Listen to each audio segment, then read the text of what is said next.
Enough Said is brought to you by Sheldon Street Pizza.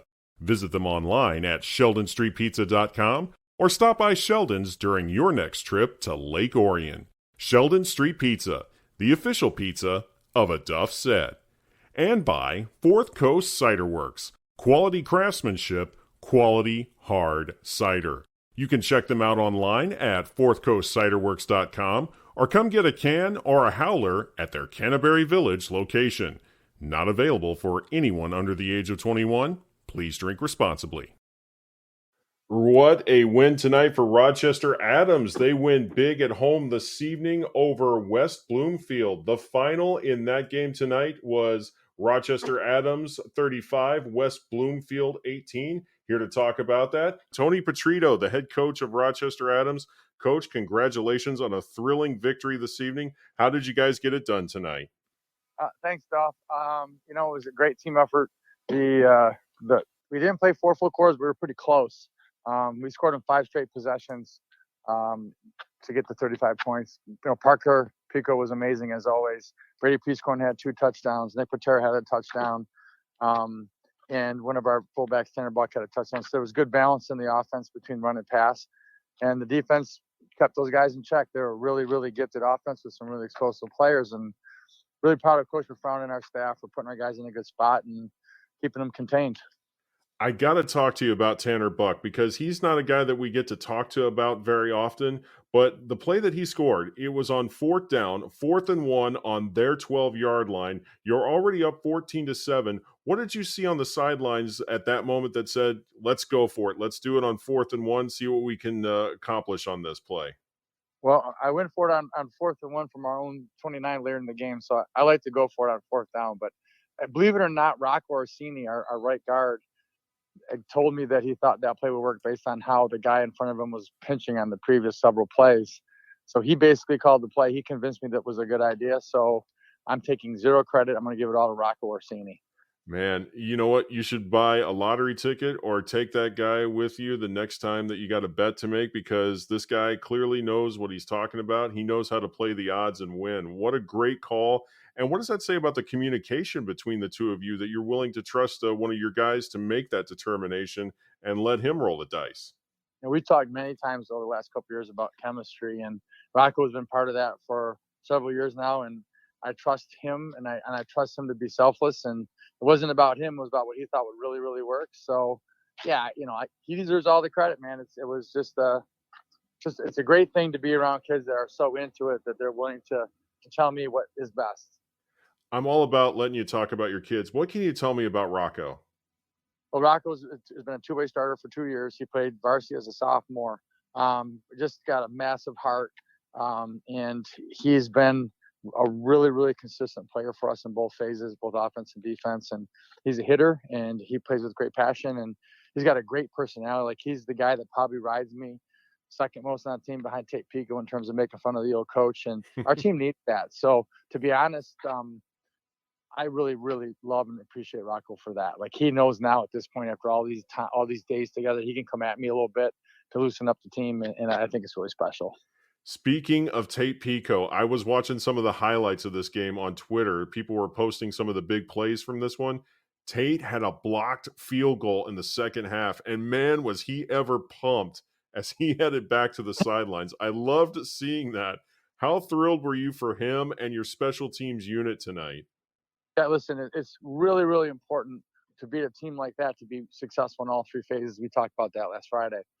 The block field goal was huge. Timko was great again, getting all those kicks in the end zone because they're dangerous kick returners. He made all of his extra points. So yeah, that play was really, really big in terms of momentum. Just talking about the team that you beat tonight, West Bloomfield, they came in with so much momentum. They beat Stevenson to start the year by 40, and then they were coming off that thrilling win over Clarkston last week. What were some of your impressions of this Lakers team? Well, I was very impressed. How about that with my impression? They have, if you think about it, they have more 4-star guys in their lineup than maybe we've had in the last 10 years. So it's really challenging to play against that kind of talent. But also collectively, we always talk about great teams be great players any day of the week. And that's always been our conversation at Adams. And so when you watch them on film, they're just dominating. I mean, the receiver's one of the best in the state, if not the best. The quarterback's incredibly elusive. He extends plays. He's a good runner, and he's got a really, really good arm. Running back going to Grand Valley, defensive end going to Notre Dame. The offensive tackle is going to Michigan. Like, it's like they have an inside linebacker that transferred back from IMG that's a really good player. It's like, and they come in with confidence and swag. Like, at our media day at our conference, they basically said, we're taking everybody down. So we knew they were going to be angry from last year and confident, and we had to walk in the room and there should be no dialogue. We told our kids there should be nothing. You go in and go to work. And that's what we decided to do. And obviously that approach won out tonight. But did you have to have that in the back of your mind that they were coming into your place looking to do what you guys did to them last year? 100%. And to be honest, I knew last year going into week one, they were probably not. I don't think they were as mentally ready to play as we were week one, which is why the game went the way it did. We completely dominated that game, 22 first downs to 2. It was never really in question. The second game, they came ready, and there was a different team the second time we played them. And we knew after last year's game that, they had seen us so often that what we do offensively was they had kind of understood our rhythm a little bit. It was going to be a really big challenge. Like, we had to add some wrinkles. We had to do things a little bit different because when they're amped up and they're teed up and they're coming downhill, it's tough. So, yeah, I was incredibly impressed with them on film. They're very, very talented, and I was just really happy that the kids, I told them after the game I appreciated their courage, and I appreciate how much they put into this game and believed in each other. Total team effort tonight. And what does a win like this do for your guys moving forward? Well, it doesn't do as much as people think. Like, I always say goofy things that probably people think I'm nuts, but you can't be too high or too low after any game because the season's too long and in terms of your goals, but it's also too short because if we revel in this too long, we're getting beat next week. So at the end of the day, it's great. Feel good about yourself. You did what we asked you to do. You should have great pride in the fact you beat, the number 2 team in the state of Michigan, but it doesn't do anything to help you when the ball's kicked off next Friday. So that's the talk. Like, okay, we're not going to get too high here. We're going to do our job. We're going to get after it and get ready to play next Friday. Listen, my friend, I have always appreciated all the things that you say and the things that you share with me, so much so that I've already started my Christmas shopping this year. I was just talking to Brady Beaton on the show because he covered the Marysville Marine City game. I used to live in Marine City before I moved out here to Oakland County. So when I was looking for gifts for my best friend, I got him a Marine City shirt. And last week he texted me and said, I still got the shirt. It feels like a Marine City kind of day. Well, my wife and I were talking. He said, we need to update that shirt. And I've made the decision that I'm going to get him a Rochester Adams shirt just because of all the support that you guys have given to this podcast over the last few years. I love it. That's great.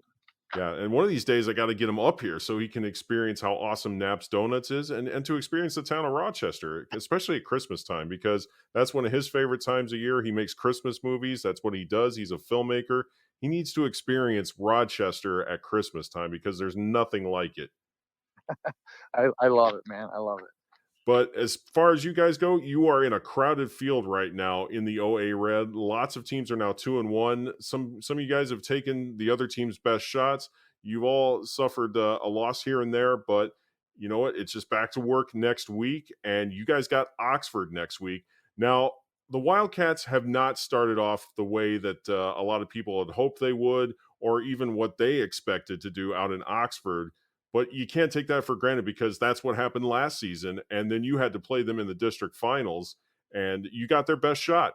And I wouldn't be surprised if they do that again this year. So what are some things you guys got to do to be prepared when you take on the Wildcats? Well, for us, it's a huge challenge because some of the assistant coaches at Oxford are some of my best friends that coach with me for many, many years. So they know me probably better than I know myself in terms of offense.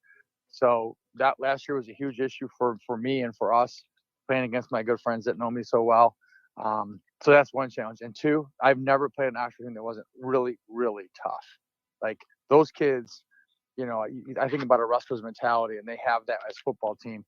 We know that they're going to just be absolute grinders. So we got to be at our best to be successful. Would you like to hear more coverage of Rochester Adams football? Then go to my website, aduffsaid.com. Over the last year, head coach Tony Patritto and I have had some great conversations. We talked many times last season as his Highlanders made it all the way to the state finals, and you can hear those conversations at aduffsaid.com. You can also follow me on Facebook. Just look for my page, Sports Journalist Duff Tyler. You can find me on Twitter. Just look up Duff Tyler. Be sure to listen to my high school football show every Friday night on the Podbean app. The show kicks off Friday nights at 9:30, and you can find that only on Podbean. You can also look up previous episodes and segments of A Duff Said by going to Podbean, Apple Podcasts, the iHeartRadio app, or wherever you get your podcasts.